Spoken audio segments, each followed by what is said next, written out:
Nha nhá.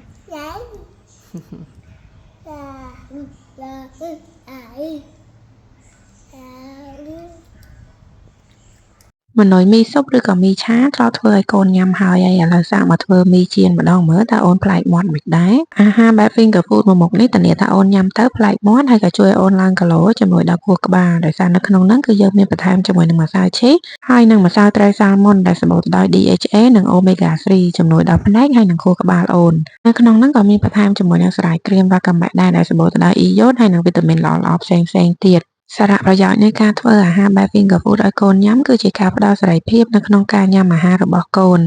មួយទៀតនោះគឺជួយបង្កើនចំណង់អាហារកូនដោយការចេះស្វែងយល់និងការចាប់អារម្មណ៍នៅក្នុងការកាន់ញ៉ាំអាហារដោយខ្លួនឯងអ្វីដែលពិសេសជាងនេះទៅទៀតហ្នឹងគឺជួយឲ្យអូនចេះប្រើអញ្ចាញចេះទំពាដើម្បីភ្ញូចទៅដល់ខួរក្បាលជួយដល់ការអភិវឌ្ឍនិងការរីករូតលាស់ខួរក្បាលបានយ៉ាងល្អប្រសើរចំពោះរបៀបចម្អិនវិញគឺថាងាយស្រួលមែនតើបងគ្រាន់តែស្រុះមីឲ្យឆ្អិនទៅបន្ទាប់មកយកមកលាយគ្រឿងទាំងអស់ហ្នឹងចូលគ្នាឲ្យច្របល់វាឲ្យសព្វអាចយកទៅដាក់ចៀននៅលើខ្ទះឲ្យអូនញ៉ាំបាន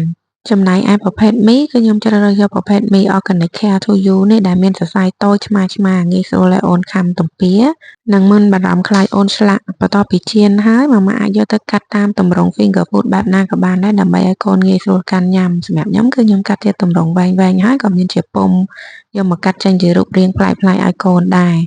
វ័យដែលត្រូវផ្ដល់អាហារបែប finger food នេះគឺជាដំណាក់កាលដែលកូនចូលចិត្តឆ្ងល់ច្រើនចង់កាន់ចង់ញ៉ាំហើយនិងចង់ប៉ះអ្វីដែលប្លែកៗចុងក្រោយនេះបន្ទាប់ពីកាត់ហើយដាក់ចានម៉ាម៉ាអាចបន្ថែមជាមួយនឹងទឹកប៉េងប៉ោះស្រូបពីលើឲ្យអូនបន្តិចទៀតក៏បានដែរហើយបើសិនជាបងចង់បានគ្រឿងទេសដោយដែលខ្ញុំប្រើនៅក្នុងម៉ឺនុយនេះអាចឆាតចូល page គ្រឿងទេសកុមារ NSP បានអរគុណច្រើន